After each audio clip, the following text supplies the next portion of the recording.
നമ്മുടെ ടിമിമോളെ വന്നതിൽ അന്ന് ഒരു ഇത്തിരി വെള്ളം നക്കി കുടിച്ചു, പിന്നെ ഇത്തിരി പാലും നക്കി കുടിച്ചേ. പിന്നെ അവൾക്ക് പാൽ കുടിക്കാൻ ഭയങ്കര മടിയാണ് ചേട്ടോ. അങ്ങനെ സ്പില്ലർ ഒപ്പിച്ച് ഞാൻ പറഞ്ഞിരുന്നില്ലേ, അങ്ങനത്തെ സ്പില്ലറൊക്കെ ഒപ്പിച്ചിട്ട് അവൾക്ക് വായിൽ ഒഴിച്ചു കൊടുത്ത് അങ്ങനെ കുടിപ്പിക്കുകയാണ് കേട്ടോ. അങ്ങനെ ആൾ ഇപ്പോൾ മടിയൊന്നും ഇല്ലാണ്ട് കുടിക്കുകയൊക്കെ ചെയ്യുന്നുണ്ട്. ഇതിപ്പോൾ അവൾക്ക് കറക്റ്റ് 1 മാസം ആയതേ ഉള്ളൂ കേട്ടോ. ഇതിനു മുമ്പ് ഞാൻ വളർത്തിയ പൂച്ചകളും എല്ലാം ഇതുപോലെ കുഞ്ഞു പ്രായത്തിൽ കൊണ്ടുവന്ന് വളർത്തിയിട്ടുള്ളതാണ്. ഇതുപോലെ പാലൊക്കെ കൊടുത്ത്. പക്ഷേ അവർക്ക് സ്പില്ലറൊന്നും ഉപയോഗിക്കേണ്ടി വന്നിട്ടില്ലേ, അവർ അല്ലാണ്ട് നക്കി കുടിച്ചോളുമായിരുന്നു. പക്ഷേ ഇവൾക്ക് ഭയങ്കര മടി കാണിച്ച കാരണം ഞാൻ സ്പില്ലറിൽ ഒഴിച്ച് കൊടുത്തോണ്ടിരുന്നത് കേട്ടോ. അങ്ങനെ എന്താണെങ്കിലും ഇപ്പോൾ ആൾക്ക് മടിയൊന്നുമില്ല കേട്ടോ, അങ്ങനെ നക്കി കുടിച്ചോളുവേ. ചൂട് കാരണം ടൈല് വന്ന് കിടക്കുകയാണ് ടിമോള് കേട്ടോ. പിന്നെ ഞങ്ങൾക്കന്ന് രാത്രിയിൽ പെരി മന്തി ആയിരുന്നു കേട്ടോ. ചേട്ടയെ ഡ്യൂട്ടി കഴിഞ്ഞ് വന്നപ്പം പെരി മന്തിയും കൊണ്ടാണ് വന്നത്. എന്നിട്ട് പിന്നെ ബീഫ് ഉണ്ടായിരുന്നു കേട്ടോ, ബീഫ് ഫ്രൈ എടുത്തില്ല, മന്തി കഴിച്ചു കേട്ടോ. അപ്പം ഞങ്ങൾക്ക് പെരി മന്തിയാണ് ഏറ്റവും കൂടുതൽ ഇഷ്ടം, സ്പൈസി ആയതുകൊണ്ട്. പിന്നെ ഇത് പിറ്റേ ദിവസം രാവിലെ പൂരിയും ഗ്രീൻ പീസ് കറി ആയിരുന്നു. പിന്നെ ശനിയാഴ്ച വീഡിയോ ഒന്നും എടുത്തില്ലായിരുന്നു കേട്ടോ. പിന്നെ ശനിയാഴ്ച രാത്രി എടുത്തൊരു തീരുമാനമായിരുന്നു കേട്ടോ, ഞായറാഴ്ച രാവിലെ ഇടുക്കിക്ക് പോകാനാട്ടെ. നമ്മുടെ വീടിൻ്റെ മേലെ താമസിച്ചിരുന്ന ഹസ്ബൻഡ് വൈഫ് അവർ ഇടുക്കിക്കാരാണ് കേട്ടോ.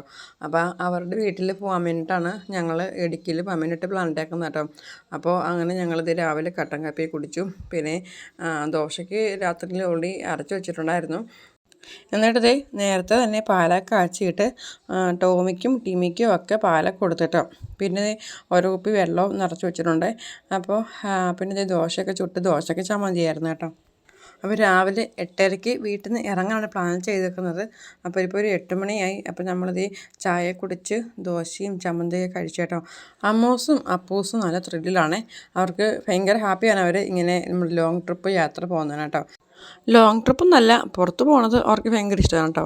ഒപ്പം എനിക്കും ഭയങ്കര ഇഷ്ടമാണ് കേട്ടോ യാത്ര ചെയ്യുന്നത്. എനിക്ക് റിലാക്സേഷൻ കിട്ടുന്ന കുറച്ച് കാര്യങ്ങളിലൊന്നാണ് ഈ യാത്ര ചെയ്യുക എന്നുള്ളത് കേട്ടോ. അങ്ങനെ നമ്മൾ ഇടുക്കിയിലോട്ട് കയറിയപ്പോൾ തന്നെ നമുക്ക് ഒരു മാറ്റം കണ്ടു തുടങ്ങി കേട്ടോ. ഒരു തണുപ്പും, അതായത് ചൂടിൻ്റെ ഒരു കാടിന് അറിയാനില്ല.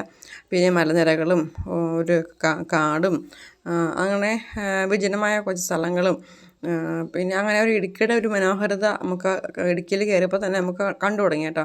അങ്ങനെ നമ്മളത് ഒരു കടയിൽ ചായ കുടിക്കാൻ വേണ്ടിയിട്ടൊക്കെ കയറിയത്. ചായ കുടിച്ചില്ല, ഒരാൾ ചായ കുടിച്ചു, ബാക്കി എല്ലാവരും നാരങ്ങ വെള്ളം കുടിച്ചിട്ടോ. പിന്നെ അതേ അഭിമോളൊരു പഴംപൊരി, അതൊരു ബണ്ണാണ്, അകത്ത് സ്വീറ്റാണ് കേട്ടോ. അങ്ങനെ എല്ലാവരും ചായയും നാരങ്ങ വെള്ളം കുടിച്ച് ചെറിയൊരു കടിയൊക്കെ കഴിച്ചിട്ട് വീണ്ടും ഞങ്ങൾ യാത്ര തുടങ്ങി കേട്ടോ.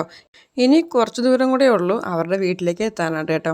അങ്ങനെ വീഡിയോ ഇവിടെ നിർത്തുകയാണ് കേട്ടോ. നിങ്ങൾക്ക് എൻ്റെ വീഡിയോ കണ്ടിട്ട് ഇഷ്ടമായെന്നുണ്ടെങ്കിൽ ലൈക്ക് ചെയ്യാൻ മറക്കല്ല കേട്ടോ. നിങ്ങളെ കമൻറ്റുകളൊക്കെ ഒന്ന് പറയണേ. ആദ്യമായിട്ട് കാണുന്നവരുണ്ടെങ്കിൽ സബ്സ്ക്രൈബ് ചെയ്ത് സപ്പോർട്ട് ചെയ്യണം കേട്ടോ. ഇടുക്കിയിൽ നമ്മൾ പോയ ആ മനോഹരമായ സ്ഥലങ്ങളും അവിടുത്തെ വിശേഷങ്ങളുമായിട്ട് നമുക്ക് വീണ്ടും അടുത്ത വീഡിയോയിൽ കാണാം കേട്ടോ.